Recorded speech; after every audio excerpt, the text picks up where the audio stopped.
যুব সমাজের উদ্যোগে তারেক মনোহরের প্রোগ্রাম হয়েছিল। কথা বলেন। প্রথমে এমপি সাহেবের কাছে অনুমতির প্রয়োজন হলো। এমপি সাহেব কি করলো? অনুমতি দেয় না। ডিসির কাছে যাওয়া হলো, ডিসি দিলে পুলিশ দেয় না। কথা বলেন ঠিক কি না? পুলিশ দিলে চেয়ারম্যান বাধা করে, চেয়ারম্যান দিলে মেম্বার বাধা করে, একটার পর একটা বাধা আসতেছিল। কথা বলেন ঠিক কি না? কিন্তু ভাইরা, যারা এই কোরআনের বিপক্ষে গিয়েছিল, যারা ইসলামের বিপক্ষে গিয়েছিল, আল্লাহ সুবহানাহু ওয়া তাআলা ফেরাউনের মতো, নমরুদের মতো, আবু জাহেলের মতো লাঞ্ছিত বেইজ্জতি করে ক্ষমতাচ্যুত করেছেন। কথা বলেন ঠিক কি না? আমার ভাইরা, আল্লামা দেলোয়ার হোসেন সাইদি রহিমাহুল্লাহ, আল্লাহ ওনাকে জান্নাত নসিব করুক, বলেন আমিন। যারা কোরআনওয়ালা, ইসলামওয়ালা, এদেরকে বলা হতো মৌলবাদ। কি বলা হতো? জোরে বলেন। আল্লামা সাইদি একটা কথা বলেছিল, এখনো আমার কানে বাজে। বলেছিল, তোমরা ইসলামকে, আলেমদেরকে মৌলবাদ বলো, জঙ্গিবাদ বলো। মৌলবাদ মানে মূল যারা গোড়ায় থাকে, তোমরা থাকো আগায়, আমরা থাকি নিচে। বাংলাদেশের 16 কোটি জনতা গোড়ায় ধরে এমন একটা ঝাঁকুনি দিবে, মামুর বাড়ি দিল্লি গিয়ে পড়বা। কথা বলেন ঠিক কিনা? আল্লামার সেই কথাটা বাস্তব হয়েছে কি হয় নাই? বাংলাদেশের চোররা পালায় পিছনের রাস্তা দিয়ে। কথা বলেন। সরকার যায় সামনের রাস্তা দিয়ে।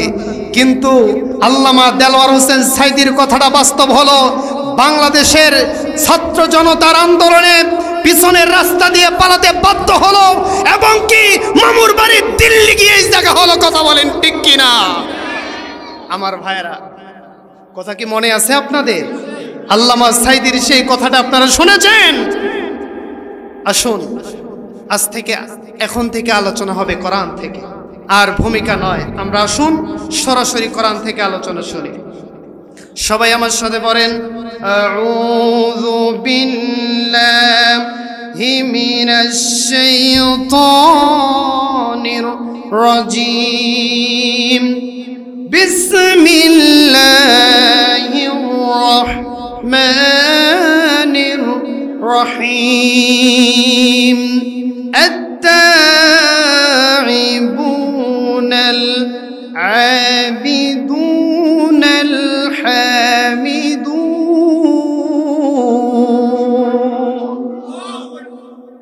আল্লাহ রাব্বুল আলামিন সূরা তাওবা, সূরার নাম কি?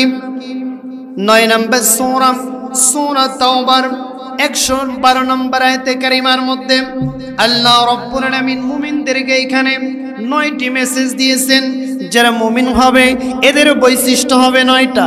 জোরে বলেন কয়টা? জোরে বলেন, আর জোরে। জোর হলো না? মাশাআল্লাহ, আপনার আলোচনা শুনে, আপনাদের আওয়াজ শুনে আমি ধন্য হয়ে গেছি। কারণ গোপালপুরের মানুষরা কোরআন প্রিয়, ইসলাম প্রিয়। কোরআন আছে যেখানে, গোপালপুরের মানুষেরা আছে। কথা কয় না? কথা বলেন। আলহামদুলিল্লাহ, এই জন্য গোপালপুরের মানুষদেরকে আজকে কোরআন থেকে আলোচনা শোনাবো। কোরআন থেকে আলোচনা শুনতে কারা কারা রাজি আছেন? দোকানে হাত তুলে দেখান দেখি। আলহামদুলিল্লাহ, আলহামদুলিল্লাহ, আল্লাহ পাক সকলকে কোরআন থেকে আলোচনা শোনার তৌফিক দান করুক। তাহলে মুমিনদের বৈশিষ্ট্য, মুমিনদের গুণ হবে কয়টা? জোরে বলেন। 9টা। 1 নম্বর গুণ হচ্ছে, আল্লাহ পাক বলেন,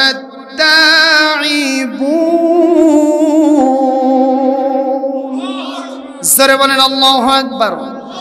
আত-তাইবুন, মুমিন যারা হবে, যারা মুমিন তারা তাওবা করবে। কি করবে? তাওবা করবে। আল্লাহ রাব্বুল আলামিনের দরবারে নিজের গুনার কথাগুলো স্বীকার করবে।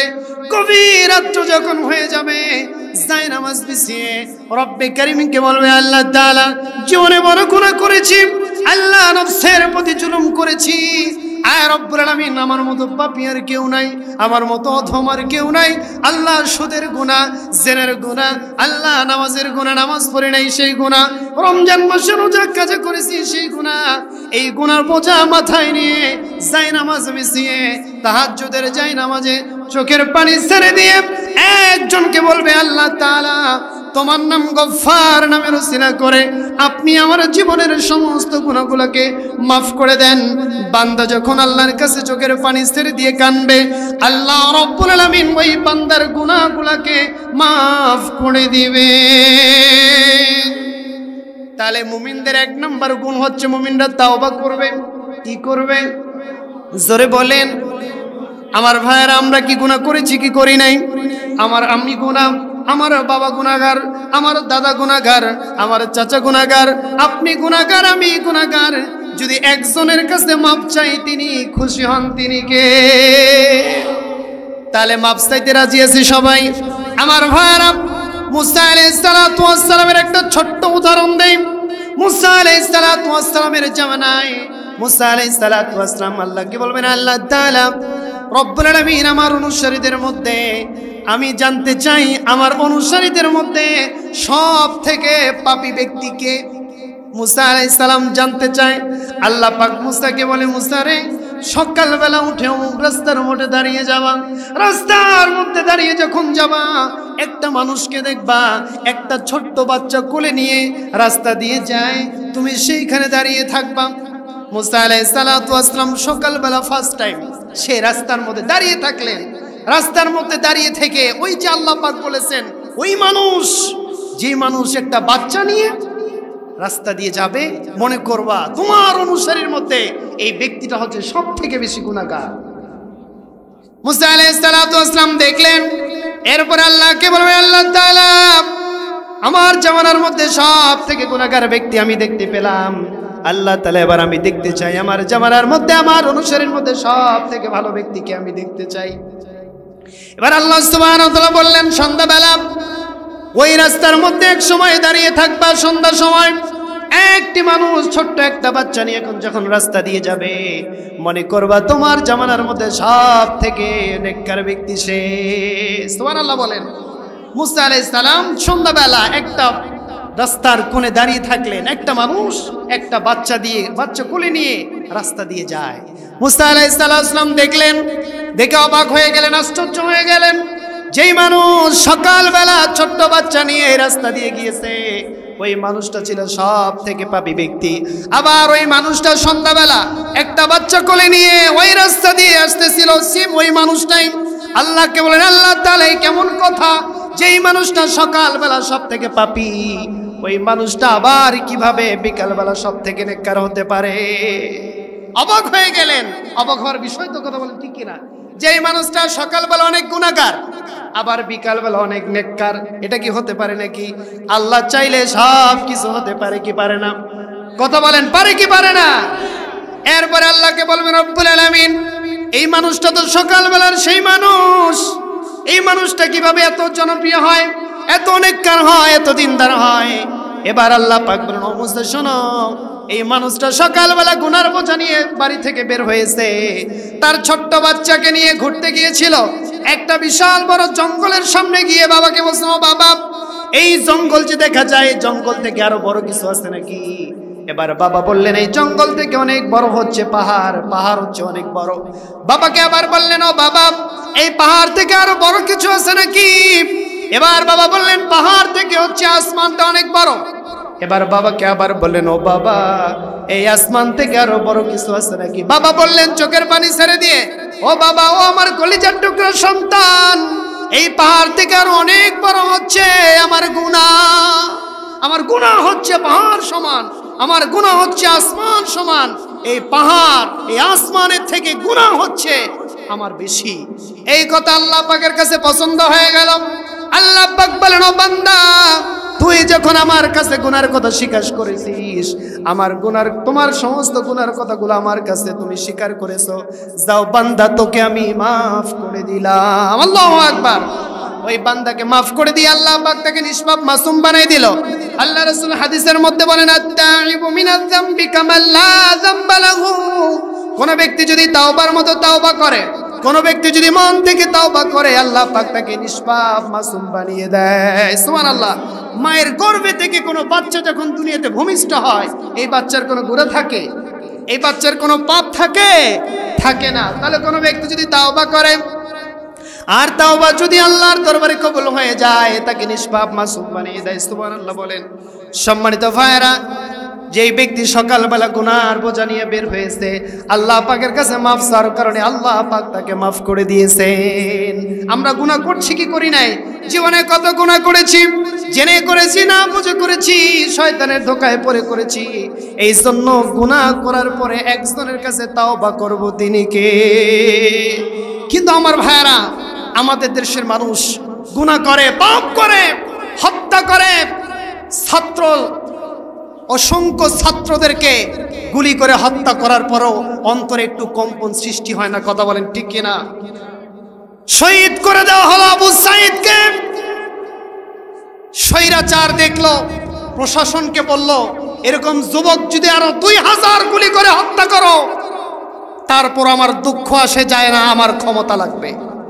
গোপালপুরের মুসলমানরা কথা বলে না? শহীদ করে দেওয়া হলো মেধাবী ছাত্র মুগ্ধকে। শেখ হাসিনার স্বৈরাচার দেখলো, বলল এর মতো যদি আরো 2000 ব্যক্তি মারার পরও আমার ক্ষমতা টিকে থাকে, তারপর তোমরা গুলি চালাও। আমার ভাইরা, বাংলাদেশে হাজার হাজার মানুষের মায়ের বুক খালি করলো, ছাত্রকে শহীদ করে দিল। এরকম গুনাহ করার পরেও অন্তরের ভিতরে কম্পন সৃষ্টি হলো না? কথা বলেন ঠিক কিনা? আমার ভাইরা, এই জাতিকে এই মেসেজটা জানিয়ে দিতে চাই, যারাই তোমরা এই দেশকে পরিচালনা করবা, খবরদার এই দেশের ছাত্র জনতাকে গুলি করে হত্যা করার মতো দুঃসাহস করবা না। আলেমদেরকে গুলি করে হত্যা করার দুঃসাহস করবা না। ফাঁসির মঞ্চে ঝুলিয়ে দেওয়ার দুঃসাহস করবা না। এই ব্যক্তির যেরকম পতন হয়েছে, মনে রাখবা তোমারও এরকম পতন হতে পারে। পারে কি পারে না? আমার ভাইরা, আমরা অনেকের ভাষণ দেখেছি, অনেকের শাসন দেখেছি, অনেকের নির্যাতন দেখেছি, আর দুনিয়ার কোন মানুষের মন্ত্র তন্ত্রকে বিশ্বাস করতে চাই না। আমরা বিশ্বাস করি এই কোরআনেই শান্তি আছে। কথা বলেন ঠিক কিনা? এই কোরআন দিয়ে সমাজ, পারিবারিক জীবন, রাষ্ট্রীয় জীবন, সংসদ পরিচালনা হোক। কারা কারা চান দুখানা হাত উত্তোলন করে দেখিয়ে দিন।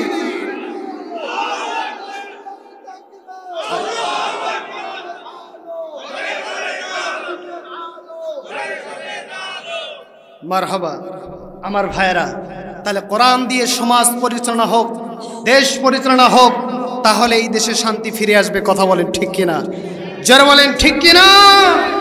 আমার ভাইরা, আল্লাহ রাব্বুল আলামিন বললেন, আত-তাইবুন, তোমরা গুনাহ করার পরে আল্লাহর দরবারে মাপ চাও। আমার ভাইরা, তওবা যদি করেন, একজন খুশি হন, তিনি কে? মুসা আলাইহিস সালাতু ওয়াস সালামের জামানায় মুসা আলাইহিস সালাতু ওয়াস সালাম বৃষ্টির জন্য দোয়া করেন। আল্লাহ তাআলা, আমাদের দেশে বৃষ্টি নাই, আল্লাহ তাআলা আপনি বৃষ্টি দেন। পয়গম্বর আলাইহিস সালাতু ওয়াস সালাম দোয়া করছেন, মুসা আলাইহিস সালাম দোয়া করছেন। নবীরা দোয়া করলে কবুল করেন, তিনি কে? মুসা আলাইহিস সালাম দোয়া করতেছেন, কিন্তু দোয়া কবুল হয় না। দোয়া কবুল হয় না, মুসা আলাইহিস সালামের দোয়া কবুল হচ্ছে না। আল্লাহ পাক ওহী নাজিল করে দিলেন, ও মুসা, তোমার দরবারে, তুমি যে আমার দরবারে দোয়া করছো, তোমার দোয়া কবুল করা হবে না। কারণ তুমি যাদেরকে নিয়ে দোয়া করছো, এখানে একজন ব্যক্তি আছে যিনি জেনাকার, তার জীবনে অনেক জেনা করেছে, অনেক গুনাহগার।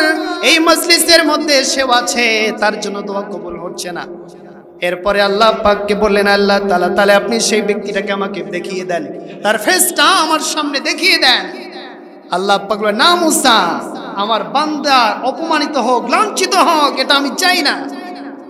এরপরে মুসা বললেন, তোমাদের মধ্যে কারা আছো জেনা করেছো, অনেক গুনাহ করেছো, এই মজলিস থেকে বেরিয়ে যাও, তোমার কারণে বৃষ্টি নাজিল হচ্ছে না। এখন অনেকগুলো মানুষের সামনে এই গুনাহগার ব্যক্তি যদি বের হয়ে যায়, বলুন তো দেখি, তারে কি সম্মান করবে না জুতা পিটা করবে? জোরে বলেন। অবশ্যই জুতা পিটা করবে। ও বলছে আমি এইখানেই মরে যাব, কিন্তু এখান থেকে বের হয়ে আমার মান সম্মান নষ্ট করতে চাই না। আমার ভাইয়ারা, এবার মুসা আলাইহিস সালাম বলার পর ওই ব্যক্তি উঠে না, আর ওই মজলিসের মধ্যে চোখের পানি ছেড়ে দিয়ে রবের দরবারে কাঁদে, আল্লাহ তাআলা, জীবনে অনেক জেনা করেছি, আল্লাহ তাআলা এখান থেকে যদি বের হয়ে যায়, সকল মানুষগুলো মিলে আমাকে পিটাবে, সকল মানুষগুলোকে মিলে আমাকে জুতা পিটা করবে। আল্লাহ তাআলা আপনি আমাকে এখানেই হত্যা করে ফেলেন, এখানেই মৃত্যু দিয়ে দেন, তারপর আমি এখান থেকে উঠবো না।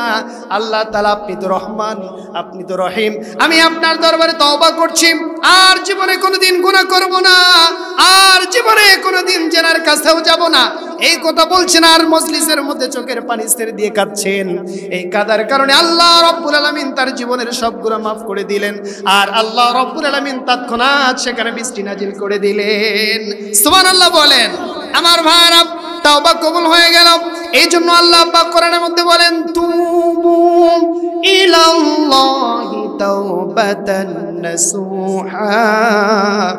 আল্লাহ পাক বলেন, বান্দারে তওবার মতো যদি তওবা করতে পারো, তাওবাতুন নাসুহা, তাওবার মতো যদি তাওবা করতে পারো, মন থেকে যদি জীবনের সমস্ত গুনাহগুলো স্বীকার করতে পারো, ও বান্দা, মায়ের পেট থেকে যখন বাচ্চা ভূমিষ্ঠ হয় তার যেমন গুনাহ থাকে না, মন থেকে তাওবার মতো তাওবা করলে তোমার জীবনের সব গুনাহগুলো আমি মাফ করে দিব। আমার ভাইরা, আমরা তাওবা করি, মসজিদের মধ্যে কি বলি? ইন্নী ওয়াজ্জাহতু ওয়াজহিয়া লিল্লাযী ফাতারাস সামাওয়াতি ওয়াল আরদ হানিফাও ওয়া মা আনা মিনাল মুশরিকিন। আমরা আল্লাহকে ওয়াদে, আল্লাহ তোমার দিকে আমি মুখ ফিরালাম, আল্লাহ আল্লাহ তোমার দিকে দণ্ডায়মান হলাম, ওয়া মা আনা মিনাল মুশরিকিন, আমি কিন্তু মুশরিকের অন্তর্ভুক্ত নই। আমরা আল্লাহকে ওয়াদা দেই কি দেই না? মসজিদ থেকে যখন বের হয়ে আসি আবার শিরকের সাথে সম্পৃক্ত হয়ে যাই, কথা বলেন ঠিক কিনা? জেনার সাথে আসক্ত হয়ে যাই, সিনেমার সাথে আসক্ত হয়ে যাই, মানুষের সাথে খারাপ ব্যবহার করি, মানুষের সাথে খারাপ ব্যবহার করি, মানুষকে বেয়াপনা খারাপ ভাষায় গালিগালাজ করি। এরকম মুসলিম, এরকম মুসল্লি আমাদের সমাজে আছে না নাই? যারা বলেন আছে না নাই? এই জন্য তাওবা করতে হবে। তাওবা করলে খুশি হন একজন, তিনি কে? তাহলে তাওবা করতে পারবো তো ইনশাআল্লাহ। আমার ভাইরা দেখুন, কোরআন দিয়ে সমাজ পরিচালনা হলে, কোরআন দিয়ে দেশ পরিচালনা হলে কত সুদিন ফিরে আসে। হযরত ওমর গভীর রাত্রেবেলা লাল রঙের চাবুক নিয়ে মক্কার আনাচে কানাচে, মদিনার আনাচে কানাচে ঘুরতেন।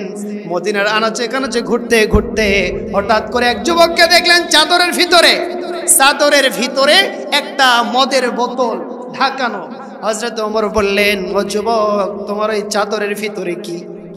হযরত ওমর বললেন, চাদরের ভিতরে কি? ওই ব্যক্তি তো অবাক হয়ে গেলেন।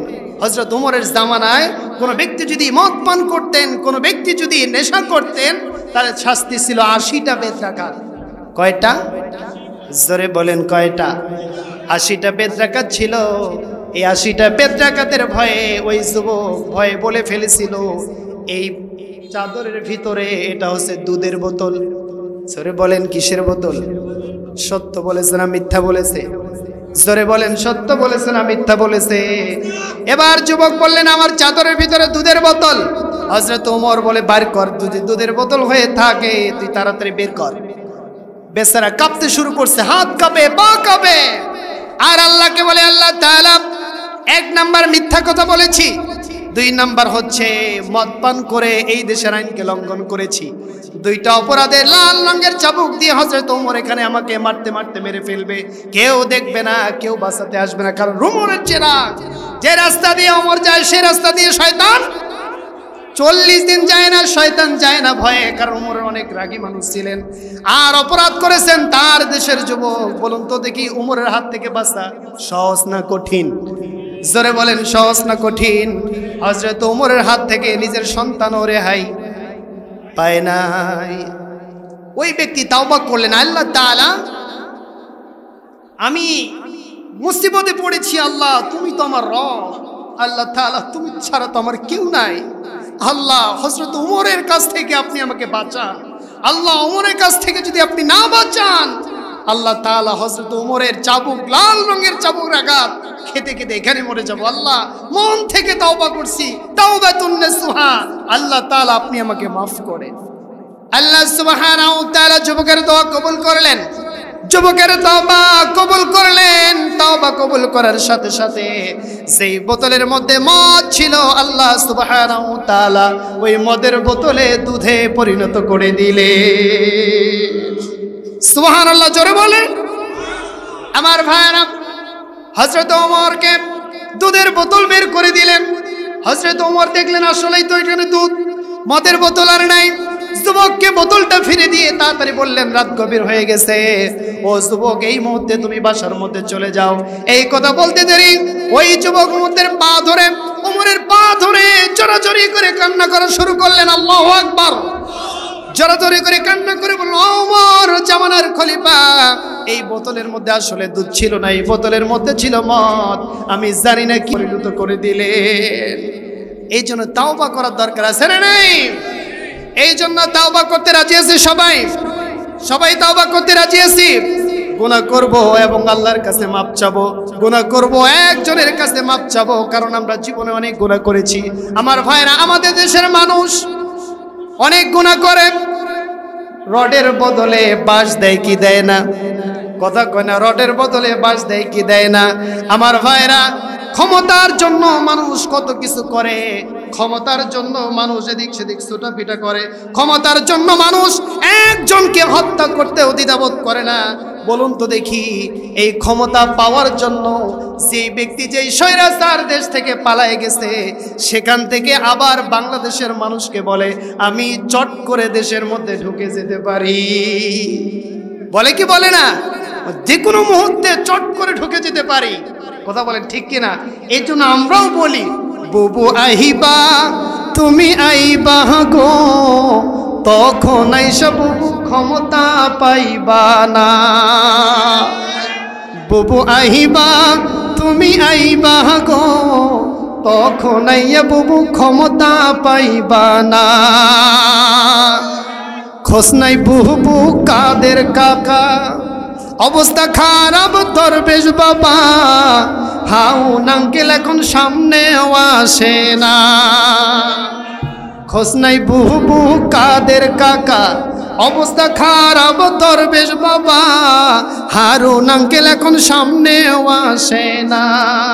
বুবু আহিবা তুমি আইবা গো, তখন আইসা বুবু ক্ষমতা পাইবা না। কথা বলেন আমার ভাইরা, আসেন, আপনিও আসেন, আমরা এয়ারপোর্টে আপনাকে জুতার মালা দিয়ে শুভেচ্ছা জানাবো। আমার ভাইরা আসুন, তাহলে এই পৃথিবীতে আমরা যত গুনাহ করেছি রবের দরবারে আমরা মাপ চাবো। এরপর আল্লাহ রাব্বুল আলামিন মুমিনদের 2 নাম্বার গুণের বিষয় বলেন, আত-তাইবুনাল আবিদুন।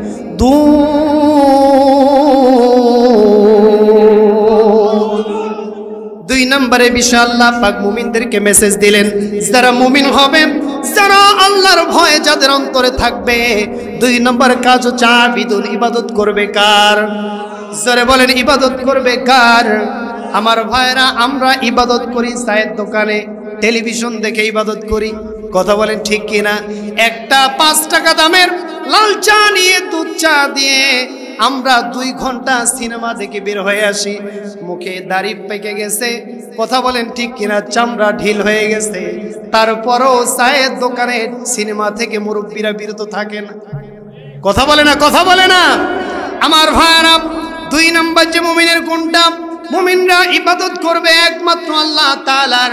আমার ভাইরা, এখানে যারা আমরা আছি সকলেই 5 ওয়াক্ত নামাজ পড়বো তো পড়বো ইনশাআল্লাহ, পড়বো তো ইনশাআল্লাহ। আমরা সকলেই দাড়ি রাখবো তো ইনশাআল্লাহ। আমার ভাইরা, এই যে তাফসীর মাহফিলগুলো হচ্ছে প্রত্যেকটা মহল্লায় মহল্লায়, প্রত্যেকটা মসজিদে মসজিদে প্রতিদিন তাফসীর মাহফিল হচ্ছে, কোরআন থেকে কথা হচ্ছে। আমার ভাইয়েরা, এই তাফসীর থেকে প্রত্যেকটা যুবক যদি নোট করে নিয়ে যায়, প্রত্যেকটা মানুষ যদি আলোচনাগুলো নোট করে নিয়ে বাস্তব জীবনে আমল করে, আমার মনে হয় না কাল থেকে একটা ব্যক্তিও বেনামাজি থাকবে, কিন্তু আমল করে না।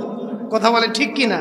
আলোচনা এইখানেই থুয়ে যায়, আলোচনা আর নিয়ে যায় না। আমার ভাইরা, আজ থেকে এই মাহফিল থেকে আমাদেরকে শিক্ষা নিয়ে যেতে হবে, আমাদেরকে ওয়াদাবদ্ধ হয়ে যেতে হবে। আমরা সকলে 5 ওয়াক্ত নামাজ আদায় করব, এক আল্লাহর ইবাদত করব। ইবাদত বলতে কি শুধু নামাজ নাকি? বলুন তো দেখি। না না, ইবাদত বলতে শুধু নামাজ না। ইবাদত করবেন, নামাজটা ইবাদত। অন্যের আইল ঠেলা থেকে বিরত থাকাও ইবাদত। মাথায় সুন্দর করে সকালবেলা ফজরের নামাজ আদায় করার পর সুন্দর করে পাঞ্জাবিটা খুলে টুপি একটা মাথায় দিয়ে যখন জমিনের মধ্যে কোদাল নিয়ে যায়, সোজা আইলটা আছে এটার সে বাঁকা করে, এটার সে কাটতে কাটতে এমন পর্যায়ে নিয়ে যায় সেখানে আইল বলতে আর কিছু থাকে না। কথা বলেন ঠিক কিনা? ফজরের নামাজ জামাতের সহিত আদায় করলো, কথা বুঝছেন নাই?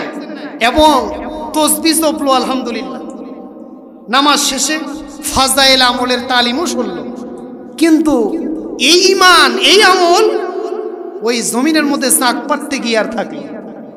কথা বলেন ঠিক কিনা? এখানে কি ঈমান শেষ? আমার ভাইয়েরা, মসজিদ থেকে জামাতের সহিত নামাজ পড়ে এসে চার দোকানের টুপিটা আস্তে করে পকেটের ভিতরে ঢুকাইয়া দেখতেছে মুরব্বী, এদিক সেদিক আর নেই, আবার আজান দিল, আবার টিভি থেকে বের হয়ে আবার মসজিদে ঢুকে। আহারে, ইবাদত কি শুধু নামাজ পড়া? ইবাদত কি শুধু রমজান মাসের রোজা রাখা? না, ব্যবসায় আপনি কম দিতে পারবেন না, এটার নাম ইবাদত। রাস্তা দিয়ে যাচ্ছেন, রাস্তা দিয়ে যাওয়ার সময় একটা ভারী জিনিস যদি পড়ে থাকে, একটা কাঁটাওয়ালা জিনিস যদি পড়ে থাকে, ওই জিনিসটা অন্য ব্যক্তির আঘাত লাগবে, এই জিনিসটা আপনি ফালাই দিবেন, এটা হচ্ছে ইবাদত। কথা বলেন ঠিক কিনা? স্ত্রীর জন্য সুন্দর বাজার করবেন, স্ত্রীর জন্য এরকম জুয়েলারি কিনবেন, স্ত্রীর জন্য আপনি কসমেটিক কিনবেন, এটারও নাম কি? ইবাদত। রাত্রেবেলা স্ত্রীর সাথে যতক্ষণ সময় দিবেন ওই সময়টাও হচ্ছে ইবাদত। কথা বলেন ঠিক কিনা? কিন্তু আমার ভাইয়েরা, বর্তমান সমাজে এই মোবাইলের কারণে অশান্তি কম না বেশি? সারাদিন যুবক কাজ করে এসে, সারাদিন মানুষটা পরিশ্রম করে এসে স্ত্রীকে সময় না দিয়ে ফোনটা নিয়ে ব্যস্ত থাকে। কথা বলেন ঠিক কিনা? আমাদের অনেক মহিলা মা বোনরা বলে যে হুজুর, আমার স্বামী মোবাইল পাওয়ার পর আর আমাকে সময় দেয় না। কথা বলেন ঠিক কিনা? মোবাইল টিপতেছি, স্ত্রী যে আছে, সন্তান আছে, তাদেরকে যে সময় দিতে হবে এই কথাটাও তারা ভুলে যায়। এই জন্য আমার ভাইয়েরা, যুবকদেরকে বলি, ভাইয়েরা, সারাদিন আপনি কাজ করেন, সারাদিন অন্যদিকে মোবাইল টিপেন, আপনার স্ত্রীর কাছে যখন যাবেন মোবাইল বন্ধ করে রাখেন, আপনার স্ত্রীকে সময় দেন, আপনার সন্তানকে সময় দেন। আপনার সন্তানটা অযথা কোথায় যাচ্ছে, কার সাথে চলছে, কার সাথে ঘুরছে, সে নামাজ পড়ছে কি পড়ে নাই, এই বিষয়ে খেয়াল করেন, এটার নাম ইবাদত। এটার নাম কি আমার ভাইয়েরা? এরপর আল্লাহ রাব্বুল আলামিন মুমিনদেরকে 3 নম্বর আয়াতে কারিমা, ওই আয়াতের 3 নম্বর অংশে বলছেন, আত-তাইবুনাল আবিদুনাল হামিদুন। মুমিনরা আল্লাহর প্রশংসা করবে। এই পৃথিবীতে আসমানের যতগুলো ফেরেশতা আছে, জমিনের যতগুলো ফেরেশতা আছে, সব ফেরেশতা একজনের প্রশংসা করে, তিনি কে? আমরাও প্রশংসা করব কার? জোরে বলেন, প্রশংসা করব কার? প্রশংসা করলে একজন খুশি হয়, তিনি কে? জোরে বলেন, একবার আলহামদুলিল্লাহ বললেন, একবার সুবহানাল্লাহ বললে আসমান এবং জমিনের মধ্যে সমস্ত ফাঁকা জায়গাটা পূর্ণ করে দেয়, তিনি কে? আমার ভাইরা, মুসলমানরা এই যে সুন্দর সুস্বাদু পানি খাচ্ছে, মুসলমানরা যে এই যে অক্সিজেন নিচ্ছে, আপনি যে অক্সিজেন নিচ্ছেন, এই অক্সিজেনটা যদি মেডিকেলের মধ্যে গিয়ে আপনাকে নেওয়া লাগতো, আমার ভাইরা বলুন তো দেখি, একটা বিল আসতো কি আসতো না? একটা বিল আসতো। আমার ভাইরা, এই যে রাত্রেবেলা ঘুমাচ্ছি, কতবার শ্বাস নিচ্ছি, কতবার যে শ্বাস ছাড়তেছি, এই বিল যদি মাস শেষে আপনার বাড়ির মধ্যে আসতো, আপনার মাথা হ্যাং হয়ে যাইতো। এই যে লাইট জ্বলতেছে বিল আসে, ফ্যান চলতেছে বিল আসে, আল্লাহর সূর্যের তাপ নিচ্ছেন, আল্লাহ সুবহানাহু ওয়া তাআলার সূর্যের আলো নিচ্ছেন, বাতাস নিচ্ছেন, আল্লাহ পাক আপনার বাড়ির মধ্যে কোনোদিন বিলের কাগজ পাঠায় নাই রে ভাই।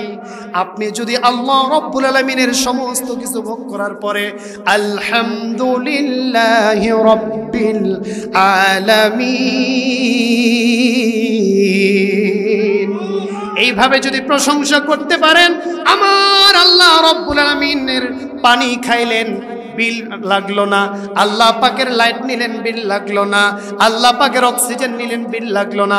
আল্লাহ পাক বলে, বান্দারে, আমার শুকরিয়া আদায় করার কারণে আমি তোর সমস্ত বিলগুলাকে মাফ করে দিলাম। আমার ভাইরা, তাহলে মুমিনদের 3 নম্বর গুণ হচ্ছে আল্লাহর প্রশংসা করব। জোরে বলেন, কার প্রশংসা করব? স্বৈরাচার বিদায় নিলে কার প্রশংসা? কথা কয় না, কার প্রশংসা? আমার ভাইরা, দেশে যদি ইসলাম প্রতিষ্ঠিত হয় কার প্রশংসা করব? দেশে যদি ইসলাম প্রতিষ্ঠিত হয়, কোরআন দিয়ে সমাজ এবং বাস্তব যদি প্রতিষ্ঠিত হয়, পরিচালনা করা হয়, তখন কার প্রশংসা করব?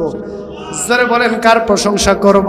আমার ভাইরা, একজনের প্রশংসা করতে হবে, যে আল্লাহ পাক আপনাকে সুন্দর নিয়ামত দিল, যে আল্লাহ সুবহানাহু ওয়া তাআলা অনুমতি ছাড়া সুন্দর এই জান্নাতে বাগানের ব্যবস্থা করে দিল, সে আল্লাহ রব্বুল আলামিনের প্রশংসা করার দরকার আছে না নাই?